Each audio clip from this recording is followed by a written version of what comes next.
본부장을 맡았다가 지금은 이제 학교로 복직을 했습니다. 그래서 이제 오늘 또 모처럼 만에 휴일 맞아가지고 이 자리에 올 수 있게 됐고요. 정교조 이제 대구 지부장 이제 4년 전임하다가 거기서 이제 정교조 법연어조 통보를 받으면서 바로 회고가 되고 나서 뭐 복직 투쟁을 지금까지 해왔었습니다. 대구 동지들은 뭐 얼굴이 비슷하지만 다른 분들은 처음 뵙는 분들이 좀 많지 않습니다. 이름 손우만입니다. 반갑습니다. 앉아서 해야 되겠죠? 네. 이 마이크가 앉아서 하라 그러네요. 사실은 이게 이 자리가 좀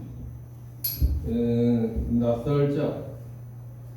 일단 뭐 대구 동지들은 뭐 당연히 이제 얼굴을 알고 또 때에 따라서는 뭐 각자가 술 한잔 먹으면서 살아온 이야기도 했을 텐데 우리 저 활동가 동지들이 한 자리 모여가지고 이게 교육이나 무슨 이제 같이 고민할 토론 주제를 가지고 하는 게 아니고 자기가 살아왔는 삶에 대한 이야기를 한다는 게 처음 조합에 들거나 아니면 뭐 노조 간부가 되거나 처음 이제 활동가 입문 과정에서는 뭐 이제 수련의 과정에서 야 너 지금까지 어떻게 살아왔어 이러면서 이제 각자가 자기가 있는 직장에서나 뭐 이렇게 이제 사회 현실을 처음 느끼면서 오는 이렇게 감정들을 이야기하면서 이제 활동으로 처음 나서게 되는 과정에서는 이런 자기 삶의 이야기들을 그 동안에 수련회라는 형식을 빌려서 또 뭐 술 한잔하는 자리에서 많이 있었는데 여기 이제 베테랑 전부 활동가들이 있는 자리에 느닷없이 이게 삶을 이야기한다는 게 이거를 이야기를 어떻게 풀어야 되지?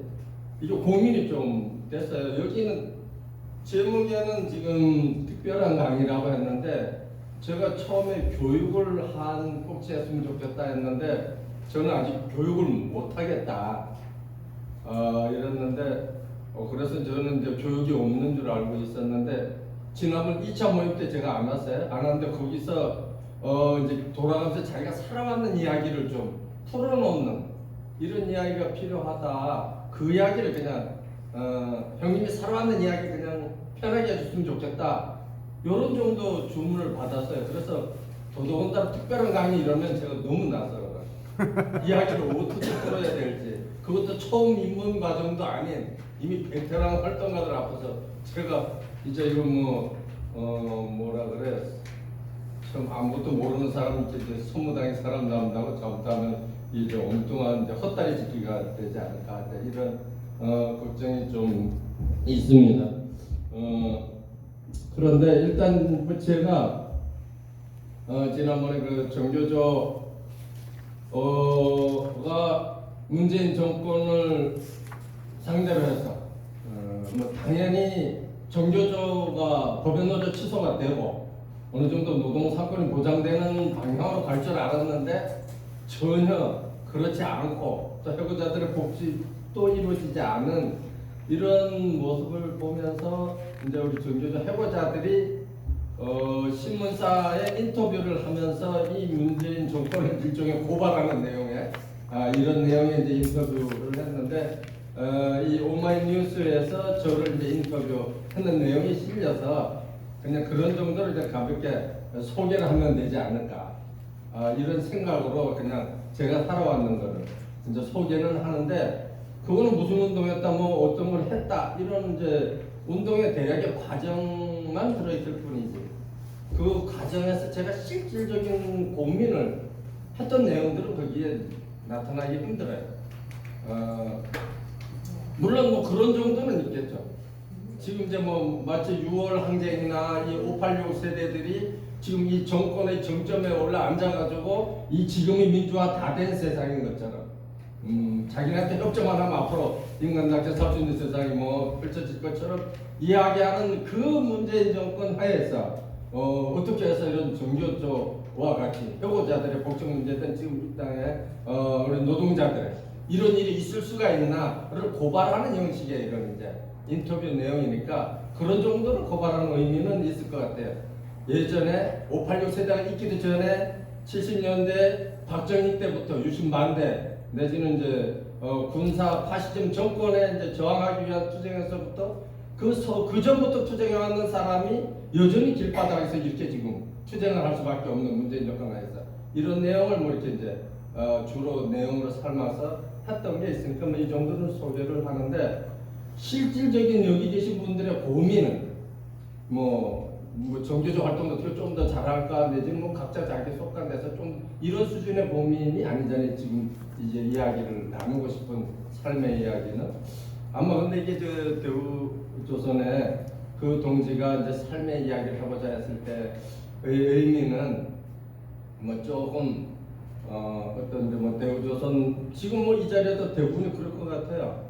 벌써 이제 우리가 본격적으로 노조라는 게 뭐 80년대 중반부터 노조 하나 만들어지면 바로 정권이 나서서 박살을 내던 시기에 노조 하나 그냥 민주노조로서 지켜내기 힘든 시기를 지나서 87년부터 상당히 이제 노조가 일반화된 상황 속에서 대부분의 활동을 시작한 분들이 많을 테고, 그런 역사가 벌써 한 30년이 되다 보니까 또 뭐 저 같은 경우에는 처음 운동회 학생운동 때부터 유신 이제 반대 투쟁을 하면서부터 따져보면 한 43년 뭐 이렇게 이제 운동을 했는 셈인데, 지금 많이 너무도 가족과의 관계에서나 운동을 지금까지 하는 가운데 너무 힘든 상황에 있으니까 이제 좀 또 그런데 앞으로 또 운동의 끝이 보이질 않는다. 이게 또 제대로 된 투쟁을 하려고 하면 어느 정도까지 진짜 목숨을 어느 순간에 걸어야 되는 건지, 이게 언제 이 고통이 끝이 날지, 끝없이 또 요새는 간부들도 또 잘 적극적으로 안 나서서 적극적으로 투쟁하려는 집행부의 간부들은 지금 만들어내기 힘든 실정이다 보니까 이게 어떤 이제 새로운 삶의 다짐이나 어떤 전망, 이런 고민들을 같이 나눠보자는 뭐 그런 취지가 아닐까 뭐 이렇게 이제 생각이 들었습니다.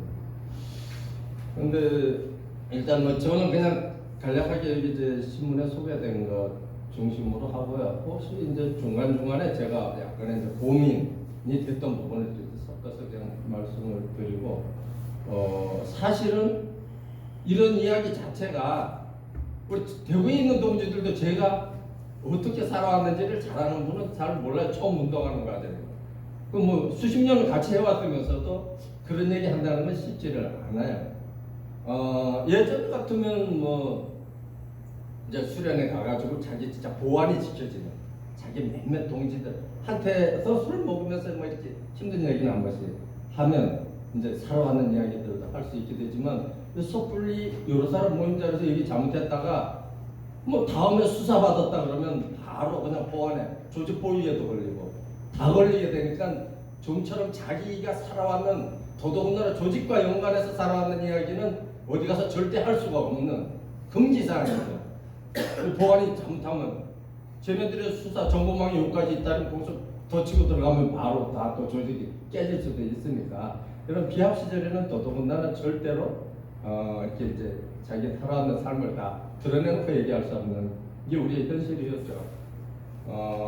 그러면서 또 뭐 노조 활동이 상당히 또 예전보다 아직 국가보안법이 아직도 살아있긴 하지만 이제 지금도 뭐 완전히 자유로운 건 아니지만 어느 정도 이제 이 노조 활동과 관련해서는 많이 이렇게 깨놓을 수 있는 시기라고 해도 여전히 이제 다 이야기할 수 없는 어려움들이 있을 거고, 또 각자의 또 삶이 다르다 보니까 고민의 초점이 또 달라서, 이게 이제 어떤 사람은 또 이제 주로 뭐 어쨌든 현장 안에서는 뭐 열심히 싸우겠는데 집에만 가면 집 식구들하고의 갈등 문제가 제일 커서, 또 저같이 이제 내일 모레면 이제 요번 2월달에 정년 퇴임해가지고 정년 안에서 종교적 활동까지는 해도 되는데 정년만 끝나기만을 집에서 막 고시판장 기다리고 있다가 이제 이때까지는 참았지만 이제 못 참아하고 이제 그러면 노후에 이 활동을 어떻게 해야 되나 걱정 못하는 상황에서, 전에는 해고됐을 때 진짜 이제 파지 주워 가면서 뭘 해야 되지 않나 이런 고민. 이제 그때 뭐 연금도 다 끊기고 박근혜한테 처음에 통보 받았을 때는 이제 다 이제 퇴직하고 나서 주위의 생활이 이제 걱정이 되는 이런 시기에는 가족과의 갈등 문제나 노후에서의 건강이나 이제 생활 유지 문제가 제일 큰 고민이 되거나, 뭐 이렇게 좀 고민의 각도가 각각이 많이 다를 것 같아요. 그래서 제가 어디에 초점을 맞춰야 될까 조금 어려운 점은 있어요. 그래서 그냥 오늘은 제가 이제 말을 여러분들이 돌아가면서 각자 자기 삶에 대한 이야기를 하기로 한 자리고, 거기에 제가 대략 새로운 얘기를 소개를 하면 그걸 가지고 이제 여러분들이 편하게 돌아가면서 나는 요새 고민이 이렇다, 뭐 이게 말하자면 하나의 간증, 신앙 간증과 고백의 시간, 뭐 이렇게 돌아가면서 이제 자기 이야기를 이렇게 하는, 뭐 이렇게 그렇게 여러분들이 편하게 얘기할 수 있는 어떤 이렇게 이제 물꼬를 터주는 역할까지가 제가 할 수 있는 게 아닐까 이런 생각이 듭니다. 일단 뭐 자료라고 아까 이제 나왔는 게, 일단 제가 아까 이 나눠진 자료에 보면 뒤에 가서 1페이지 다시 시작했네요. 그러니까 오마이뉴스의 이제 인터뷰 기사, 이거를 이제 중심으로 해서 좀 말씀을 드리려고 하는데요.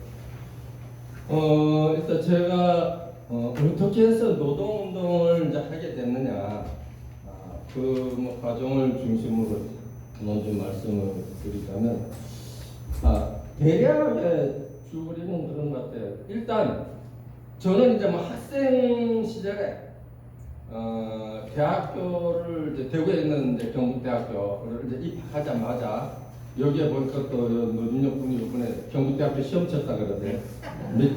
다음 27일 날 학교 발표나면 이제 후배가 있거든요. 하여간 그래서 이제 77년도에 제가 입학을 해가지고 그때부터 이제 동아리 활동을 이렇게 하면서 부터 이제 뭐 사회에 눈을 뜨고, 그때부터 이제 78년도부터 그걸 보면 이제 유신 반대 시위를 하고 전국 수배 생활 하면서부터 이제 본격적으로 어떤 이제 학생 운동, 이제 반군사 독재, 그때 군사 파시즘에 대해 저항하는, 국가 폭력에 저항하는 투쟁, 뭐 이렇게 해서 이제 시작을 한 거죠, 처음 시작은. 그런데 이제 그게 그때 당시 인식으로는 노동운동과는 상당히 분리돼. 또 노동운동 이제 섣불리 하기도 진짜 힘든, 목숨 걸지 않으면, 그러니까 전태일이 분신을 했다든가, 먼저 김경숙이 뭐 이제 죽었다든가, 이건 민주운동 하려면 거의 뭐 이제 똥을 먹어가면서 목숨 걸어야 되는 것과 우리 학생 운동과는 조금 다른 운동으로 이렇게 이제 인식하면서 이제 학생 운동에 시작을 해서, 뭐 학생 운동 하면서 일단 전국 수배됐다가 다시 박정희가 죽었다 그러니까 다시 복학을 해가지고, 물론 이제 제가 수배 당해가지고 대구에서 도망 생활을 시작했지만 대구에서 있을 수 없으니까 뭐 경북천에 가서 농사 좀 짓다가 서울 가서 주로 지낼 때, 그때 이제 김경숙 동지 발간 그때 만났었어요. YH 그 부분에 제가 이제 있었기 때문에 거기서 야학 관련해서. 근데 뭐 깊숙한 이야기는 아니고 그냥 이렇게 이제 간단히 잠깐 봤던 기억은 있었지만, 하여간 그렇게 했다가 박정희 죽기 전까지는 다시는 대구로는 다시는 못 돌아간다 이 생각이 있었는데, 어쨌든 어느 날 갑자기 박정희가 죽어버렸어요. 그래가지고 이제 학교에 80년도에 복학했는데, 복학하자마자 뭐 대구에도 이렇게 이제 쭉 광주에서와 비슷한 현상이 대구에도 어쨌든 이제 연일 이제 뭐 민주화의 봄이라 그래가지고 시위가 계속 쭉 진행이 됐어요. 대구에도 각 대학이 그냥 뭐 연합해서 거의 무기고를 제외하고는 경찰들이 학생들을 막을 수가 없었죠. 기본 4월달 내내는 뭐 거의 이제 군부 독재가, 신군부가 다시 등장해서 다시 정권을 장악하려고 하는데, 빨리 이제 그때는 안개 정국이라고 했죠. 군사 쿠데타를 일으켜서 전단이 일파는 이제 실권을 잡았고, 학생들은 어쨌든 빨리 가시적인 민주화 조치를 시행하라. 이 내용을 가지고 어쨌든 이제 그때 시위를 하면서 뭐 광주는 참 대단하다고 생각을 그때 이제 뭐 했었고, 대구는 어쨌든 경찰력은 어느 정도 제압을 하겠는데, 분담은 이제 대구의 54단 군인들이 나중에 이제 막 탱크를 몰고 뭐 무력 시 비상 계엄 확대가 딱 이루어지고 나서부터, 그때는 대구에서 거의 이제 잠잠해가지고 깔아 앉았는데, 그리고 나서 우리는 이제 뭐 54단 군대에 잡혀 들어가서 헌병대 영창에서 이제 뭐 대구에 또 핵심 분자라는 사람들 한 22명은 다시 몇백 명 중에서 그러니까 몇백 명이 끌려 들어가가지고 거기서 막 하루 종일 라면만 먹고 이제 뭐 엎드려 뻗쳐하고 두드려 맞고 일과로 막 5월달 그렇게 보내다가 이제 그 중에서 이제 22명 정도를 걸러내서 뭐 그 사람들은 그냥 이제 전부 군사법정에서 이제 그때는 뭐 계엄 상황이니까 당연히 이제 그 군사법정에서 이제 기소를 해서 재판을 받던 이제 도중에 뭐 이렇게 해서 저 같은 경우 이제 군대를 안 갔다 온 사람 몇 명, 4명 정도는 이제 강제 징집을 보내가지고 군 보안대 안에서 조사받고 군 보안대 안에서 이제 또 감금당해가지고 군대 3년을 그 군 보안대의 감시하에서 또 조사받아가면서 녹화 사업이라고 프락치 공장 그게 이제 대상이 되면서 군대 생활을 이렇게 이제 했고 또 나오자마자 대구 민나원 이제 폭파 있었고 뭐 이렇게 저렇게 해서 어쨌든 이제 학생운동의 연장선에서 어쨌든 이제 이 노동운동을 하게 됐다는 게 이제 뭐 제 이야기인데 그래서 거기에는 뭐 가장 이제 중요하게는 80년 5월 경험이라는 거. 이게 이제 노동운동으로 전환하게 된 뭐 가장 중요한 것이 아니겠는가.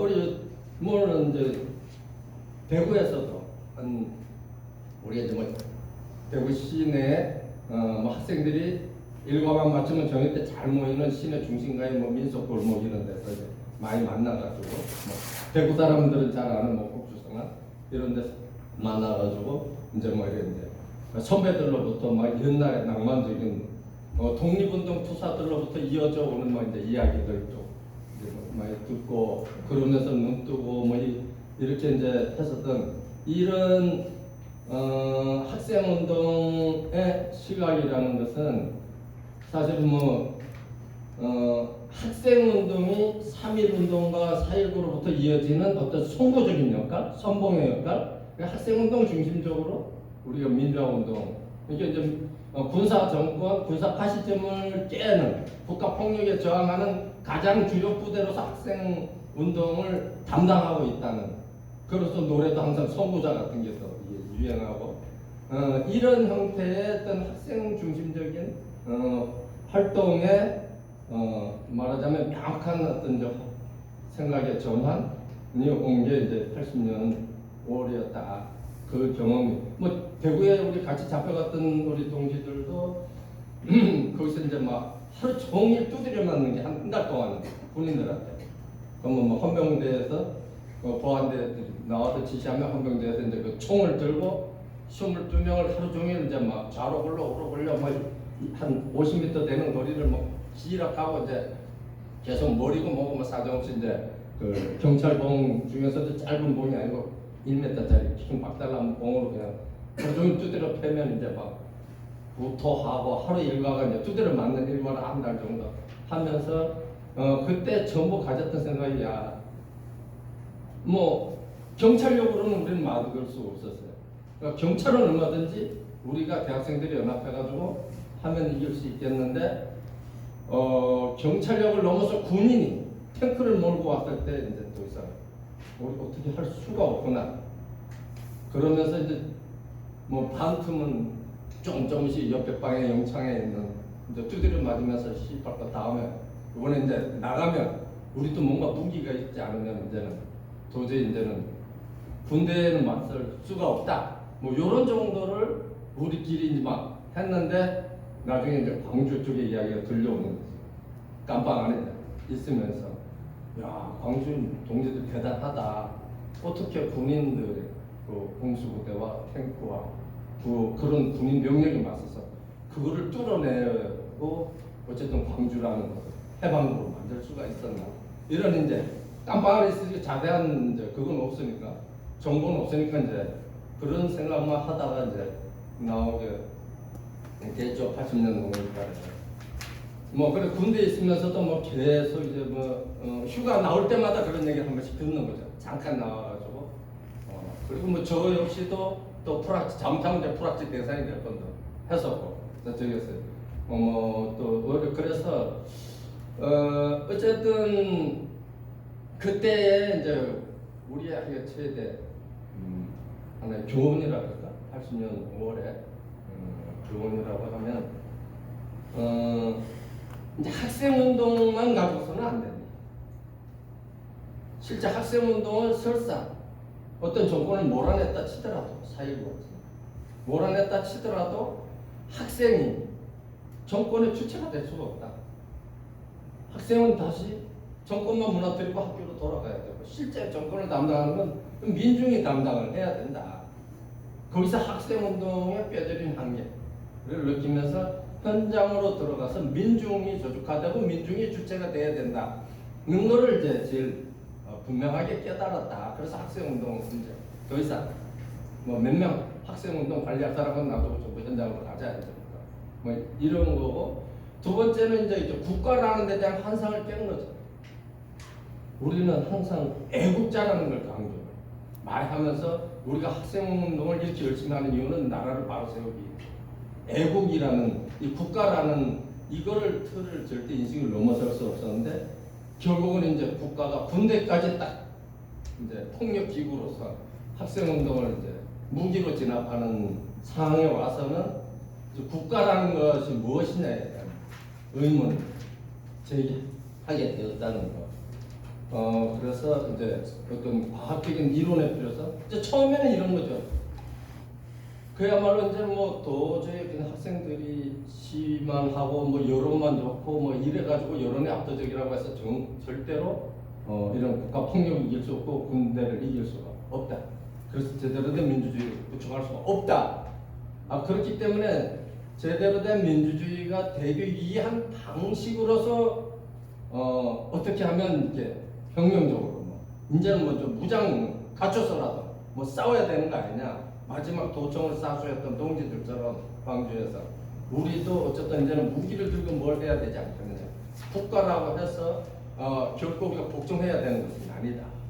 끝내는 민중의 권력이 서야지 인간다운 세상이 가능하다. 이런 뭐 깨달음이 그냥 이제 거의 공감대가 일반화되어 있으면서 어떻게 하면 이 정권을 물리력으로 깨뜨릴 수 있을까에 대한 점술적인 방법으로서 이론을 이제 막 공부하기 시작한 거죠, 처음에는. 그러다가 이제 완전 이제 새로운 사회과의 어떤 이제 근본적인 자본주의 체제가 문제다. 이제 여기에 대한 인식으로 이제 차츰차츰 나아간 거죠. 처음에는 그냥 이제 전두환 군사 정권 내지는 국가와 맞서기 위한 투쟁의 한 방식으로 뭐 그때 다 아시는 분들은 아시겠지만 다양한 파플렛들 막 있었어요. 뭐 어떻게 해서 무장을 준비해서 어떻게 했어. 그러니까 뭐 광주에서 보여줬던 그 전형 이렇게 해서 이제 이렇게 하면 성공을 할 수도 있었다. 무장도 가능할 수 있었다. 뭐 이런 거죠. 뭐 이제 예를 들면 국가 권력을 정면으로 맞서 싸우기 위해서 광주만의 그 무장 투쟁이 있어서 광주를 해방으로 만들었는데 왜 광주만에 고립화됐겠는가? 그때 전국적인 지도부가 있었더라. 전국적으로 동시다발적으로. 만약에 광주와 같은 게 동시다발적으로 있었더라면 우리가 성공할 수도 있었던 거 아니냐. 쟤네도 군사력의 한계가 있습니다.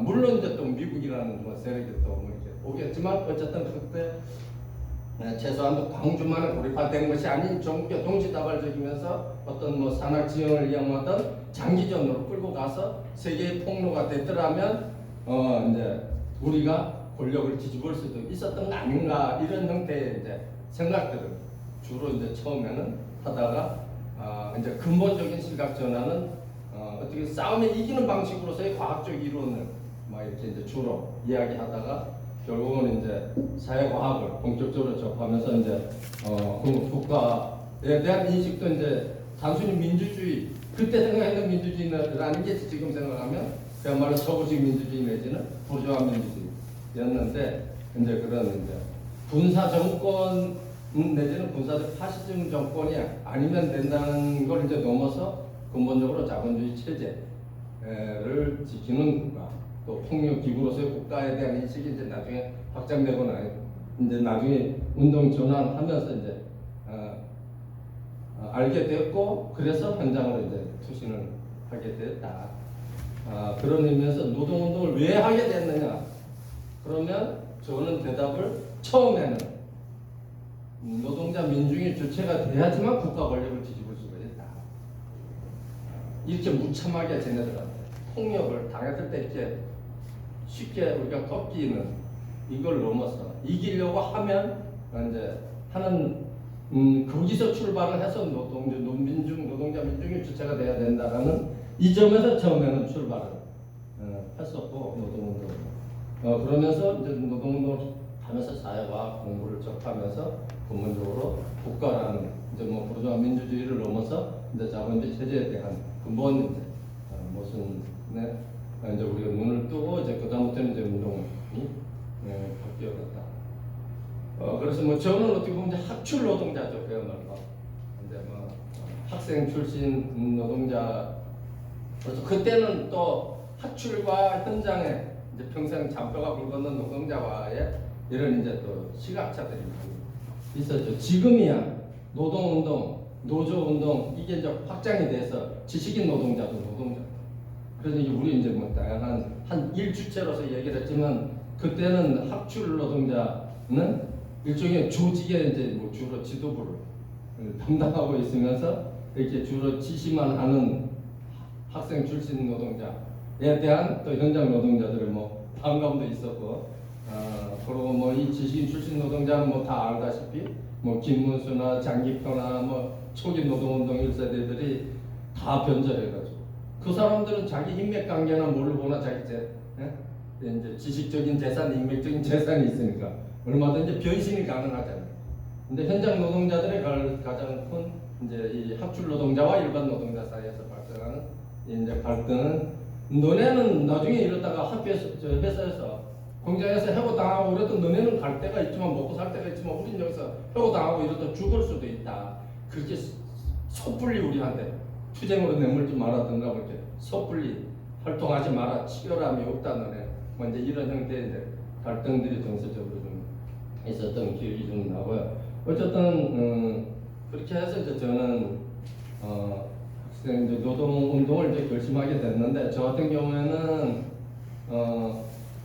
이 78년도 경북대학교 이제 이 시위 때문에 이미 너무 이제 수배를 대구에서 굉장히 큰 사건이었고 이게 이제 그렇게 많이 알려지지는 않았어요 이게. 그런데 78년도 그 경북대학교 시위를 제가 주동했을 때 여기에도 나오지만 일본 아사히 신문에도 이제 나올 정도로 한 8,000명이 거의 시가지를 폭동 형태로 휩쓸었어요. 파출소마다 불타고 막 바로 경찰서장들만 뭐가지 날아가고 사건인데 그때 다 철저하게 언론에 은폐되었죠. 그리고 저는 이제 바로 이제 수배가 됐었기 때문에 제가 이제 80년 5월달에 다시 학교 박정희 죽고 나서 복학이 가능하다 해서 이제 복학을 했을 때 거의 뭐 24시간 밀착 이렇게 이제 감시 형태이니까 제가 노동운동 어디 현장 숨어 들어가서 하기가 상당히 힘들었어요. 그러다 보니까 이제 저 같은 경우는 주로 이제 교회, 이제 민중교회의 노동청년회 또 대구의 달구벌교회라고 이제 대구에 3개의 그 민중교회가 있었어요. 비민중 노동자 밀집 지역에 대구 상홍단에는 이제 달구벌교회라는 민중교회가 있었는데 거기에 노동청년회와 노동자 문화부교실 여기서 노동상담과 이제 야학 형태의 여러 가지 노동야학 이제 노동조합에 대해서 또 노동자 의식에 대해서 이렇게 가르치는 이런 형태로 공개적인 부분을 제가 주로 이제 합법적인 공간 안에서 담당하고 이제 비합으로는 학생 출신들 훈련시켜서 이제 현장에 투입하고 그래서 이제 현장마다 이제 뭐 이런 뭐 바보회니 뭐 이런 이제 소모임들 막 만들어내고 거기서 조직이 잘 될 수 있도록 교회 공간을 활용하고 그랬을 때 제가 이제 공개적인 부분을 주로 이제 담당하는 뭐 이런 역할을 이제 했었는데 이제 달골교회에 있을 때는 그 이제 현장에 이제 비합으로 이제 대학 학생 운동을 정리하고 이제 현장으로 보내는 그 훈련을 하던 학생 중에 하나가 이제 아버지 신고로다가 이게 이제 상공단에서 어쨌든 또 이게 이제 걸렸는데 이 형사들이 아버지가 이제 그걸 형사들한테 자기 친구가 대구 수성서 형사가 있었는데 이제 거기에 이렇게 신고를 하면서 내 딸 좀 찾아달라. 그런데 이제 딸을 쭉 추적하다 보니까 이제 상공남 농공장에 있는 거 알고 바로 잡아간 게 아니고 이건 틀림없이 어떤 조직과 연결이 있다 이래가지고 1년 동안을 쭉 내서 하고 이제 미행하는 가운데 이제 제가 이제 같이 했던 이 조직에 그대로 이제 다 드러냈죠. 그 걔네 작전 명칭은 동해봉작이라는 이제 동해봉작 사건으로 인해서 그때 이제 국가보안부로 이제 다시 달골교회 노동문화교실이라는 활동을 하다가 어쨌든 이제 다시 구속이 됐어요, 보안부. 뭐 이제 그러면서 저는 어쨌든 제 역할이 주로 공개 단체를 새로 대구지에서 만들어가지고 그래서 이제 뭐 달구벌교회 안에서는 아까 노동자문화교실, 그다음에 거기에 독립해가지고 이제 뭐 이제 일꾼회지, 대구 노동교육협회 이제 이런 단체들을 만들어서 그걸 하나 이제 반합법의 합법 공간으로 만들면 여기에 이제 현장 조직과 이제 연결을 해서 계속 이제 활동을 했었는데 제 역할을 뭐 주로 이제 저는 어쨌든 항상 쟤네들한테 이제 감시 당한다고 보고 비합을 주로 지원하거나 후배들이 잘할 수 있도록 공간을 열어주고 지원하는 게 아마 주로 이제 제 역할이었다고 생각이 되고 그러다가 이제 한때는 이제 완전히 나도 현장 활동을 제대로 해보고 싶다 해가지고 이제 대구를 떠나야 되겠다. 대구는 너무 90% 이상이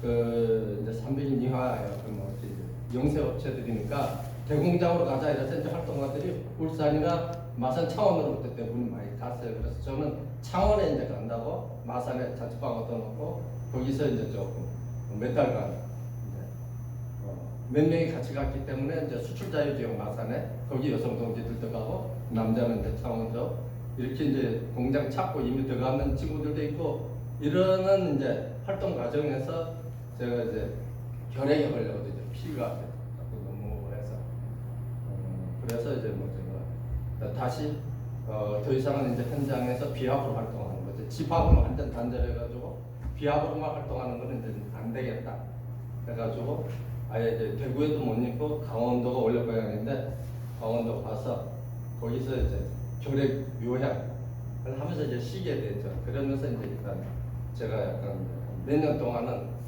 아예 결핵이 나을 때까지는 그때는 또 죽을 병인 줄 알았어요. 그래서 아예 결핵이 나을 때까지는 강원도 이제 촌에 가서 고향 집에 가서 요양을 하고 있으면서 거기서 이제 건설 일을 제 친구들이 이제 노가다는 이제 동지들이 많이 동지가 이제 그냥 고향에 그야말로 그냥 어렸을 때부터 한 동네에서 살아왔던 이제 친구들이 건설 일 하는 친구들이 많으니까 거기 이제 어울려서 저도 이제 건설 일을 배우게 됐던 거죠. 그러면서 이제 대구 운동가는 이제 분리가 돼 있었고요. 요양하는 그리고 뭐 그렇게 되기까지는 대구에 있는 동안에는 어쨌든지 간에 거의 뭐 78년도도 그렇고 80년도 또 뭐 83년 대구 미문화원이 폭파됐을 때 또 거기에 이제 뭐 거의 운동권을 이제 싹쓸이 하려고 말하자면 대구 지역 운동권을 다 잡아들여서 거기서 지하실에 서울의 이근환이가 이제 공익수자가 일본 대구까지 와가지고 이제 대구 지역 운동 일망 타진하려고 할 때 그때 이제 제가 좀 잡혀 들어가서 고문을 좀 많이 당했죠.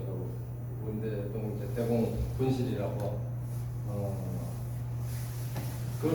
그런 생활 과정까지는 뭐 일단 제가 봤을 때 이제 거의 공개 단체를 중심으로 하는 뭐 이런 운동과 그다음에 비하 활동을 지원하는 뭐 이런 정도 제 신분에 어떤 제약이 있었으니까 이제 하도 이제 밀착 감시 뭐 그렇게 내가 이제 살아왔고요.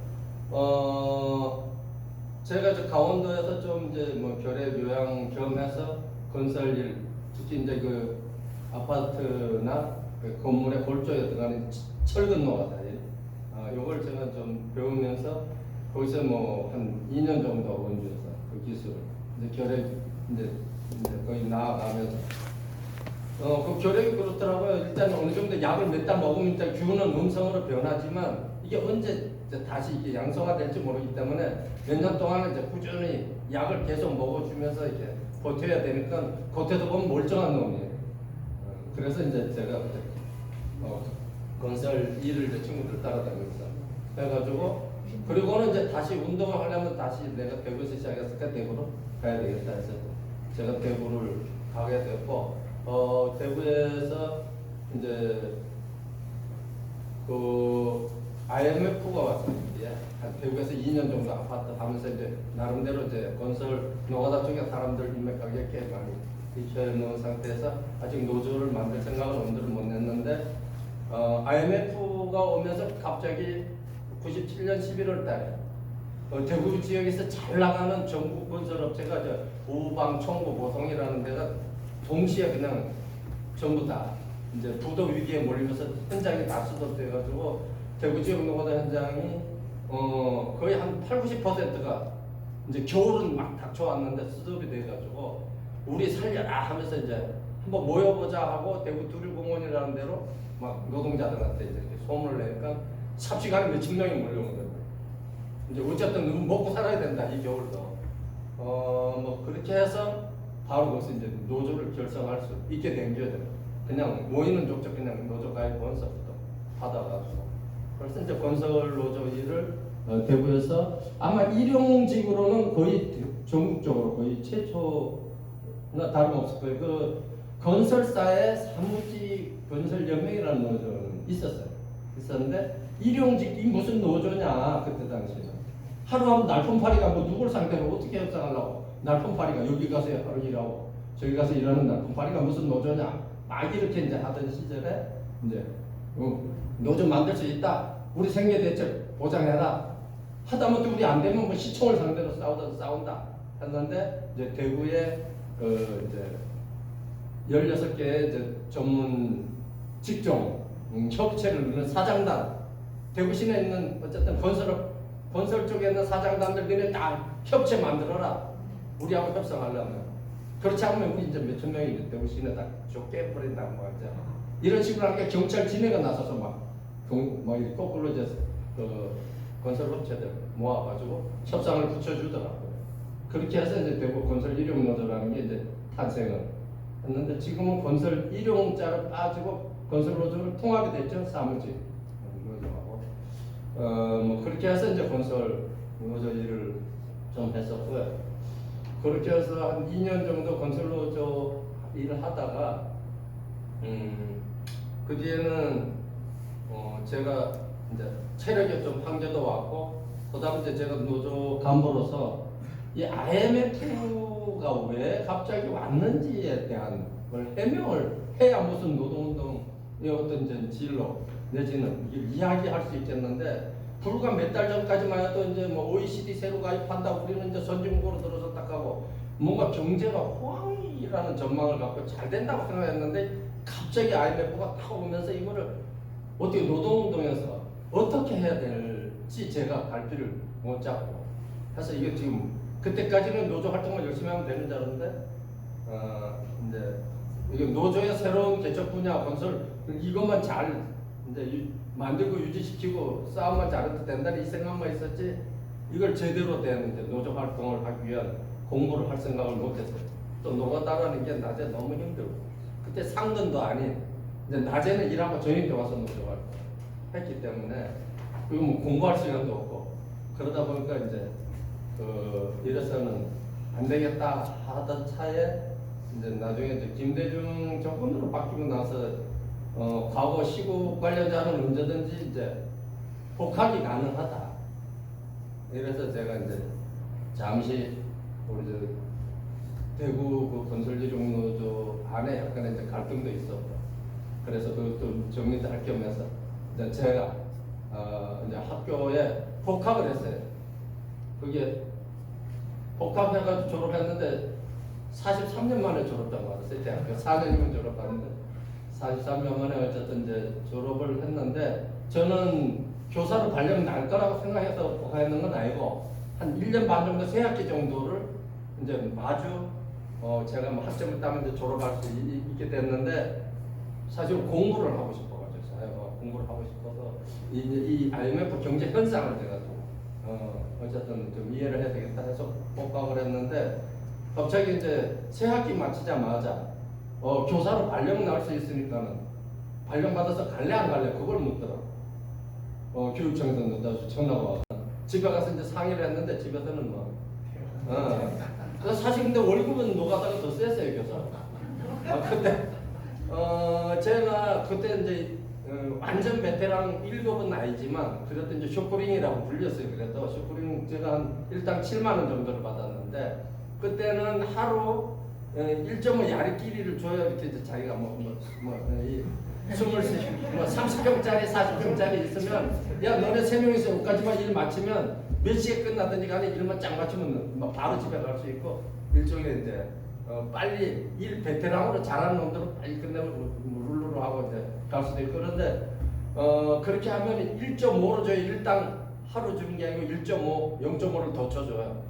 그렇게 해서 이제 1.5 야리끼리로 해가지고 맞춰서 간다. 그러면 제가 7만 원 하루 일당 받아가지고 보통 한 25일 이상 일해요. 그럼 한 달에 한 40대가리는 하거든요. 그러면 그때 당시 47에 28, 280만 원 받으면 그때 교사들 초봉이 한 200만 원 훨씬 안 되죠. 100몇십. 집에 돈 많이 가져갔대. 근데 어쨌든 집에서는 돈 못 벌어 와도 좋으니까 무조건 교사로 가라고. 갈등이 좀 됐죠. 그래가지고 이제 건설 동기들한테서 같이 일하던 동기들한테도 가서 얘기했는데 나보고 좀 가라 그러다가 이제 나도 체력도 많이 이제 고갈이 됐고 낮에는 노가다 힘들어 죽겠는데 저녁 때 노조 활동 또 한다는 게 내가 어제 이제 체력이 몇 년 하면서 감당이 안 되고 그러니까 이제 그 학생으로 가가지고 그걸 통해서 또 운동을 지원하면 안 되겠느냐 또 뭐 교사 그때 이제 정교조라는 게 없었으면 아마 이제 제가 또 노동운동을 그러면 떠나야 되는 뭐 이게 이제 고민이 좀 많이 됐겠죠. 근데 뭐 정교조 활동하면 안 되나 이제 그런 마음으로 어쨌든 이제 교사 발령을 받고 이제 교사 생활을 하게 된 거죠. 그래서 이제 정교조 활동을 이제 하게 됐는데 정교조 안에는 뭐 들어가니까 그때 이제 치열하게 두 그룹이 이제 교차사 교육노동운동의 전망을 찾는 사람들 이제 찾는 요 팀이 이제 교차사고 그 다음에 이제 한 팀은 뭐 참실련이라는 주로 NL과 PD로 그냥 쉽게 그냥 뭐 구분하는데 실제 얘기 들어보면은 내가 보기 별로 구분도 없고 활동하는 거 보면 구분도 안 되는데 어쨌든 그렇게 이제 구분을 해가지고 뭐 치열하게 서로 싸우더라고. 그래서 실제로는 대구의 교차사에 이제 제가 뭐 정교조 가입하자마자 이렇게 활동가지고 지금 교차사라는 데 들어갔는데 실제 내용적으로는 뭐 민주노동당 지지하는 대구에서는 그 안에 어떤 변혁운동을 이야기하지 않고 거기에 대구 교차사의 주류가 과거 이제 87년 독자후보론이나 이제 민주노동당에 공개적인 활동을 하던 사람들이 그때 내가 거기를 가입해서 들어갔는데 막 그런 말을 많이 하더라고요. 80년대식 소모임 골방운동 방식은 이제는 안 된다는 식으로. 그러니까 이제 변혁운동을 거세하는 논리들이 그때 막 있었죠. 그러면서 이제 뭐 정당을 통한 대중과의 만남, 의회, 합법적 공간의 중요성, 뭐 이런 거를 막 이제 강조하면서 과거의 80년대식 이런 소모임으로 이루어지는 비공개적 활동 방식은 음모적이고 이건 말하자면 골방 운동이다 이런 식으로 막 한참 막 비판을 하고 이러더라고요. 이제 그래서 그 사람들을 이제 상대로 그래도 소위 좌파라고 PD라고 우리가 가장 변혁적이라고 큰소리 치는 사람들의 인식이 그때 그랬어요. 그래서 뭐 심상정이 강좌만 마련하기 바쁘고 그럼 심상정이 내려오면 막 교육감 출마하라고 막 제사 권력으로 교육감 권력 굉장히 사회 변혁을 일으킬 수 있다 하면서 뭐 이런 정도 이야기하는 게 대구 교차사의 수준이에요. 이제 거기서 이제 노동운동 속에서 바라보는 교육운동을 이제 이야기를 차차차 해들어가는 게 굉장히 어려움도 있었죠. 결국 이제 뭐 그런 과정을 통해서 지금 현재 교차사도 국정국적으로는 또 내부의 분화 그래서 다시 생길 수밖에 없었고. 그래서 지금 한 시간은 너무 많고요. 지금 한 몇 분? 할 수 있는 데까지 하시면 돼요. 네. 그래서 이제 제가 정교 이게 제 자랑 같은 한 가지 이 교차사라는 조직 내지는 이제 정교조 운동의 전망을 앞으로 어떻게 봐야 될 것이냐. 이제 정교조 뭐 다 알다시피 우리가 뭐 양극화 사회 양극화라는 게 일반 노동자 민중이 재벌 따라갈 수 없는 건 그건 아니고 뭐 기존 사실이고 이게 노동시장 안에서 이제 약 한 90대 10? 약 90% 넘게 비정규직 영세 노동자 이제 영세업체 노동자가 약 90% 이상 되고 이제 그야말로 이제 대기업 노동자, 공기업 노동자 내지는 사무정무직 이런 형태의 정규직 노동자 우리가 얘기하는 정규직 노동자를 과연 이 노동 시장 안에서의 우리 노동 결국 안에서의 이 분화가 상당히 큰데 여기에 이제 교사라는 집단이 무엇을 할 수 있는가에 대한 이제 고민 이제 본격적으로 박근혜하고 싸우던 시기에는 잠재되어 있던 게 요새 많이 전면화되어 있기 때문에 이제 그것과 관련된 고민 이거는 이제 우리 민주노조 운동 전반에 대한 이제 또 뭐 비슷한 고민이 되겠는데 그래서 지금 저는 뭐 일단 내년 2월이면 지금 퇴직이라서 정교조에서 무슨 역할을 또 하고 싶어서 할 수는 없어요. 근데 이제 교원노조법 없애고 일반 노조법으로 노동상권 보장해달라고 주장했더니 쟤네들이 교원노조법을 개혁시켜서 통과시켰어요. 거기에 이제 뭐 지네들은 내세우기를 이제 해고자와 퇴직자도 조합원이 될 수 있는 자격을 만들어놨으니까 이건 개선된 거다. 이렇게 이야기를 하는데 오히려 나머지는 이제 개혁된 조합입니다. 아예 뭐 단협 교원노조법 안에다가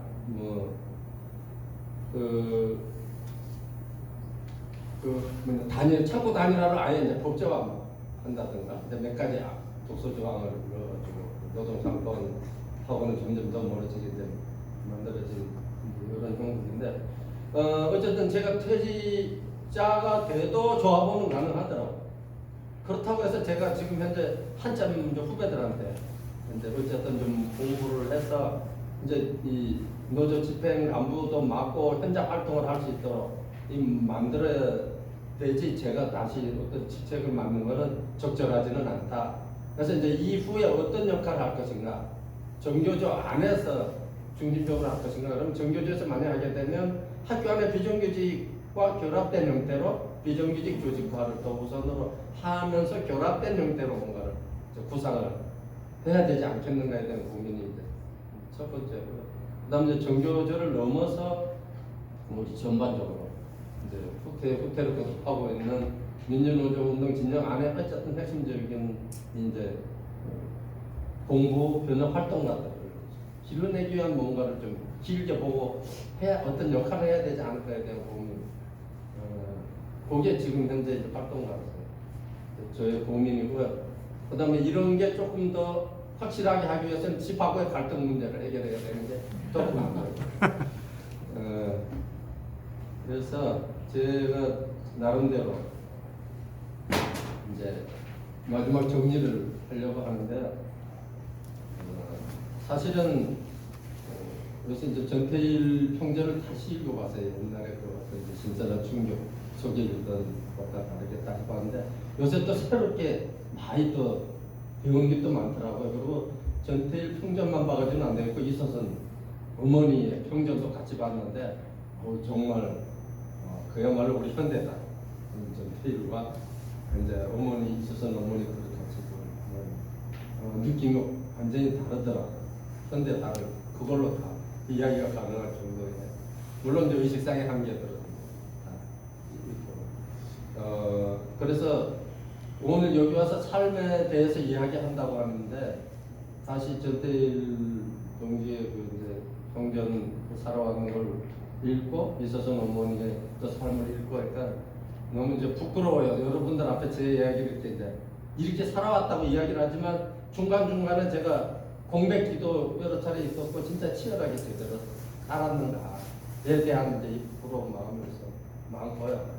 그 다음에 제가 일종의 이 부끄러움 중에 하나가 두 가지 얘기해 볼 수 있겠는데 적어도 전위 조직이 되려면 이렇게는 돼야 된다. 목숨 걸고 조직을 보위하고 해야 된다고 하는지 머릿속에 이제 항상 이렇게 자리 잡고 있는 조직의 모습이 이제 인혁당 선배들과 이제 남민전 선배, 그게 이제 경북대학교 바로 위에 선배들입니까.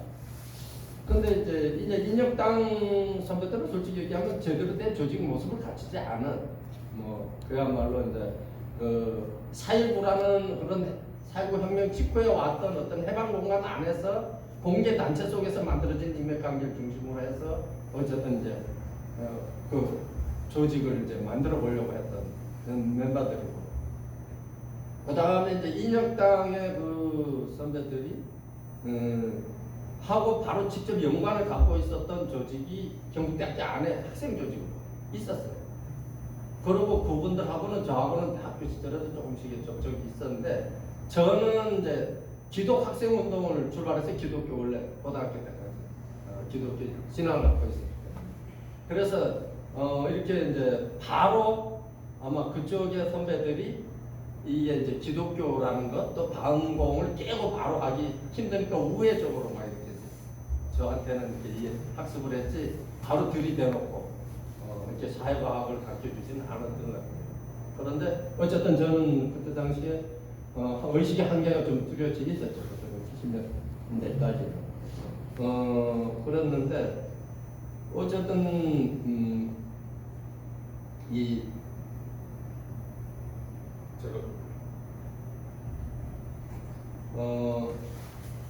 좀 일찍이 하여간 70년대부터 이게 사회과학을 하고 이제 운동을 할 수 있었는데 조금 이제 여러 가지 제약 조건 때문에 하지 못했던 것들이 좀 있고, 특히 그때도 70년대 말에도 박정희 말기에도 사회과학 책들은 많이 조금씩은 우리 선배들이 그렇게 이제 활동을 했기 때문에, 특히 남인전 선배들이 다 아시겠지만 경북대학교 인혁당에 아직 안 잡혀간 분들하고 거기에 이재문이라든가 여운형 선배로부터 여운형이라든가 여정남 선배로부터 직접적으로 영향을 받았던 그런 이제 그룹들이 남인전을 만들었는데, 남인전이 이제 대구가 중심이 돼가지고 만들었지만 서울하고의 소통을 제일 중요시 여기면서 서울에 이제 서울대학교나 이렇게 연구대 이쪽에 인맥관계를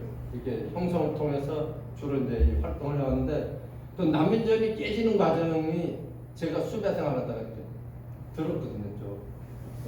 그런데 거기 보면 이제 조직 보위가 깨지면 바로 자살을 해요. 그렇지 않으면 이 고문을 이길 방법이 없기 때문에 조직을 지킬 수가 없습니다.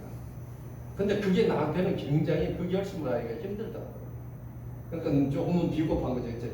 근데 운동을 하려면 결국 제 결론은 개인적인 결단은 마음이 언제든지 흔들릴 수 있어요. 지금 우리가 이 자리에서 삶을 이야기하자는 게 운동을 할 것인가 말 것인가 이런 이야기를 여기서 하자는 게 아니잖아요.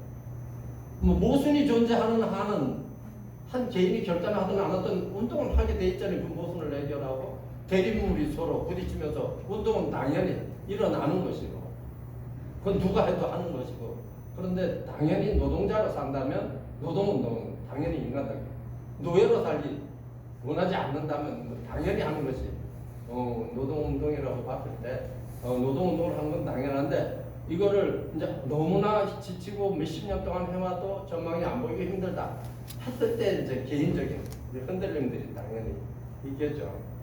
있는데 저는 이제 이게 결국 힘들어도 조직적인 전망, 조직 운동을 통한 변혁의 전망이 없으면 다 흔들릴 수밖에 없다. 그래서 어렵고 힘들더라도 어쨌든 우리는 이제 조직 활동에 대한 전망을 우리 같이 고민을 하자. 하는 게 이제 뭐 제가 드리고 싶은 거고, 만약에 신상기 그 동지가 오시더라도 결국은 그 속에서 길을 같이 찾는 방법뿐이 없지, 개인적인 삶의 얘기를 해가지고 개인적 결단에 하는 거는 언제든지 어떤 상황을 만나면서 흔들릴 수 있고, 또 이때까지 쟤네들이 타는 방식이 그냥 나만 혼자 깜빵 갔다고 이러면 되는 문제가 아니에요. 뭐 선배 청구라든가 각종 형태로 가족을 거의 막 평생을 꼼짝달싹 못하도록 이렇게 이제 치고 들어오는 데 대해서 너무나 괴로운, 이거를 이겨나가는 거는 결국 조직 전망과 조직 속에서 해결이 돼야 되지. 그렇지 않으면 우리 힘없이 노동자들은 자살로 저항하는 투쟁 이상을 할 수 없지 않나. 그래서 적어도 이 자리에 계신 분들은 어쨌든 힘들더라도 조직 전망을 찾아고 그 속에서 변혁으로 가는 길을 제시했을 때만 희망을 느끼면서 뭔가 계속 운동을 지속할 수 있지 않을까. 그런 측면에서 봤을 때 힘들더라도, 그리고 또 너무 거창하게 무슨 인력당이나 남인정과 같은 철저한 조직 보위만을 생각하는, 그렇게 안 하면 그때는 죽음이었으니까 바로 조직이 그렇게 이제 저 같은 경우에 사회과학 책도 이렇게 길거리 들고 다니는 것도 겁나요. 그러니까 지금도 잡혔다 하면 바로 깜빵 가는 이런 게 연상이 되다 보니까 맨날 여기에 대해서는 국가보안법에 대해서 주눅이 들어있는 게, 그래서 집에 책도 놔두지도 못하고 집도 여러 번 털리면서 꽁꽁 숨겨놓은 것까지 털리면서 어디 놔두는 것도 겁이 나고 이랬더니 이제 지금까지는 무의식적으로 이제 작용을 많이 하는데, 이런 이제 어떤 조직 보이나 조직에 대한 걸 처음 완벽한 거를 그려놓고 그렇게 했을 때만 내가 이제 헌신하겠다가 아니라 조금씩 마음을 모아서 힘들더라도 우리가 같이 조직 전망을 세우기 위한 논의를 해야만이 우리 운동은 뭔가 개인적 결단도 할 수 있고 뭐 발전이 있지 않을까. 이걸 마감을 하겠습니다.